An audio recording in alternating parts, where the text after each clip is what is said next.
are down. When everything's going well, it's private jets, it's champagne, it's pretty girls, it's penthouses, it's Bugattis. That's great. I can do that by myself. When I need help is when I need friends. So I enjoy spending the good times with my friends because I know they would be there in the bad times. And you can't rely on weak people because even if they have the best of intentions, even if they love you with all of their heart, their love means nothing because external pressure will make them break. It doesn't matter how much they love you. It doesn't matter what their intention is. It doesn't matter what they promise. It doesn't matter what they say. All that matters is all of that will go out the window once they break because they are weak. If a weak man says to you, I got your back 100%, bro, he may mean it when he says it. He will convince you because he is not lying. But he is incapable of resisting pressure.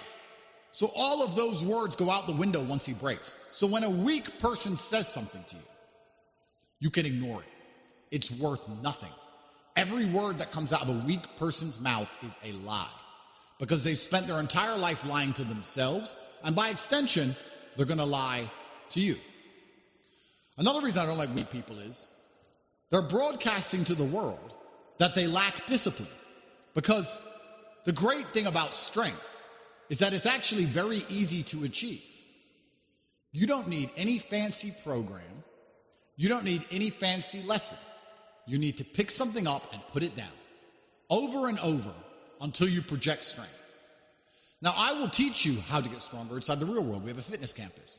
There's endless free YouTube videos. If you need more information, it exists. But this I need information, this feigned ignorance, is only an excuse for laziness and cowardice. Truthfully, anybody knows what it takes to get strong. So let's analyze as professionals. If everybody understands what it takes to get strong, and they understand that they are viewed differently for being strong, and that they are viewed in a positive light for being strong, and still refuses to become strong, they are telling you that they lack dedication, they lack the motivation required to do hard things, and that when the going gets tough, they quit. That's what they are saying to you, and you can instantly see it, whether they want to say it or not. That's what they broadcast permanently. It doesn't matter if it's a business discussion. It doesn't matter if it's a fitness discussion. It doesn't matter. When you see a big, strong man, you know he has at least the qualities of dedication. You know he is prepared to push past a certain point where most people would quit. You know he's the kind of person who understands how important it is to be seen in a certain way so they're protective of their reputation, that they're proud of themselves. If I was obese, saying the exact same things I was saying to you, you wouldn't listen. None of you would be on this emergency meeting listening to me if it was word for word the same if I was obese. You are here because you know I understand the tenets of strength, and I understand the tenets of discipline. So these are people who are prepared to broadcast to the world that they lack discipline purely because they are so monumentally lazy, or they are so afraid of difficulty that they would rather suffer that than fix the problem. What does that tell you about a potential business collaboration? What does that tell you about an FBI interrogation? What does that tell you about a nightclub combative situation? It tells you that these people are not going to be there when the going gets tough, because everybody knows how to fix it. Strength is an important outward broadcast for every single man. And anybody who is weak has accepted how they are viewed because they are so monumentally lazy that they're not prepared to do what it takes. And they also try and cope for that themselves. And if they are dishonest with themselves, they are going to be permanently dishonest with you. And that is why, once I created my life to look for people around me who valued, coveted, worked towards strength, a lot of the treachery has disappeared. When I was in jail, nobody in my circle betrayed me. Nobody. Which is actually very rare. When a man gets arrested and 50 of his people are dragged into rooms and threatened with jail, someone usually bends and breaks. This happens in the mafia. This happens in the big criminal gangs. The baddest of the bad people, they find a rat. With me, they couldn't find a single rat. Because I have people around me I can trust. Which is also, because it's not just physical strength, we're also talking about mental strength. And I'm going to say something which is highly controversial. I know that's unlike me, but this is very important.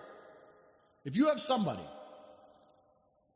in your circle that is struggling with an addiction, as a good friend, perhaps you can try and help them. But if they continue to struggle with this addiction, if their mind is so weak that they are controlled by this substance, whatever it is, will they sell you out for this substance sooner or later? Why are you trying to help this person and have this monumental liability near you? I say depression isn't real because I believe that. I don't believe depression is real because by believing in it, you give it power. If you say depression is a real thing, you can become depressed. Much like a ghost. If you're afraid of ghosts, you're afraid to be in a forest alone at night. If you don't believe in ghosts, you're not afraid to be in the forest because there's nothing to fear. I don't believe in depression. And I've had a more difficult life than all of the people I've ever met who told me they were depressed. Which is once again confirmed to me that depression is not real. And you cannot change my mind because I will not adhere to a mindset which weakens me. So I don't want to listen to people who are sad about how the world works. So depressed people can't convince me that it's real. These are weak people. If I had somebody near me who was depressed, could I trust them? Could I trust them if things got hard? Could I trust them with money? If somebody is so depressed that they refuse to get up and do the right things for their own life, do you think they're going to do the right things for me and my life and our mission? Can you trust somebody who cannot control their own mind? There are people out there which are so mentally weak, they will think of a thought, and that thought will destroy them. They will have a thought that they create in their own mind themselves. It's in their head. And instead of turning it off or fixing it, they will allow it to fester to the point where their body and their life degrades. And they will be defeated by their own thought. Can you trust somebody who is that weak? When somebody near me says they're depressed, they have about a day to snap out of it. Because if there's someone around me who is depressed, I don't trust them anymore. Why would I want friends who aren't excited to stay alive? I mean, you're depressed. You want to jump off a building. Well, This groundbreaking charger is taking the tech world by storm. It can charge your phone from 0 to 100%. What good are you in a combat situation? You're ready to die anyway. You've already given up. I don't need those people, and I don't want those people.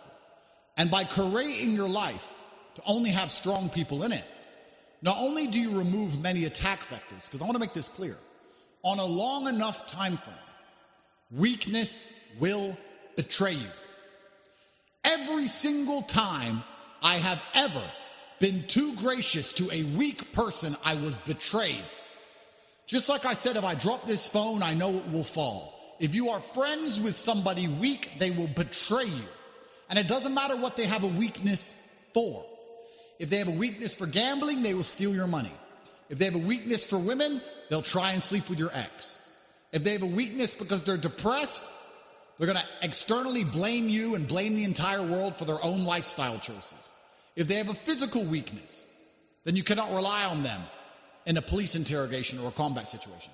The easiest way to identify if somebody is going to betray you or not is simply based on, are they strong or weak? And this can also be extrapolated to intention. This can also be extrapolated out to intention. So let's ask ourselves something important. Let's do a thought experiment. Let's pretend you had two friends. One was big and strong. One was small and weak. And both of them decided, for whatever reason, to betray or subvert you. The big strong man would be obvious about his intention and use his strength and power, because that's one of his moves.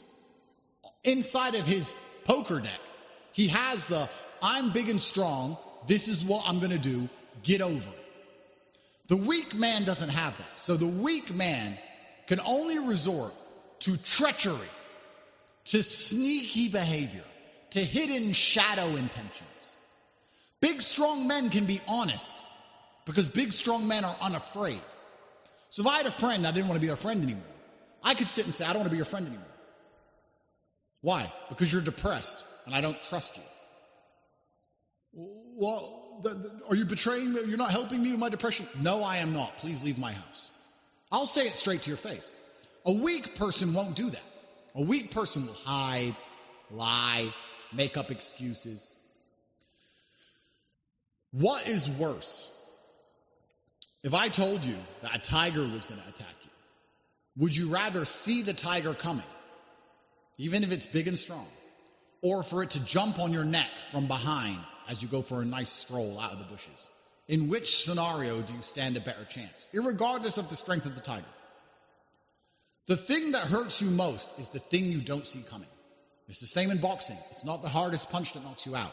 It's the punch you don't see. Always has been, always will. So weak people can never be honest because they don't have the capabilities to face the consequences of their own actions or the consequences of your reprisals. The only thing they can do is be sneaky. And when you only have one move on the chessboard, guess which move you're going to make. If you have a poker hand and you only have threes in the deck, you're going to play the threes. That's all you've got. Weak people only have sneaky subversion. That's all they've got. So they'll talk to your ex behind your back. They'll steal a little bit here. And when you confront them, they'll lie because they're afraid of you and your power. No, it wasn't like that. No. That's why you have to stay away from weak people. Even if they do the wrong thing by you, they don't do it in a transparent way. They do it in the most devious of ways. And once again, life is risk-reward. As a professional, and I try and explain this to people all of the time, you have to make decisions for risk-reward. If there is a 10% reward for said action and a 5% risk, then it's worth it. If there is a 4% reward and a 5% risk, it is not worth it. So risk-reward. A weak friend is giving you what? Entertainment. Well, the world's pretty entertaining now. You have YouTube and Netflix and me on Rumble. You have Twitter. You have work to do inside of the real world. You should be very busy. You shouldn't need entertainment. So the reward is quite low, but the risk is monumental. Because if these people decide to betray you, you'll be monumentally surprised by how far a weak man will go for a little bit of money or a little bit of pussy. You'll be extremely surprised. Let me give you a scenario. You have a girlfriend. You have a weak friend who also has a girlfriend.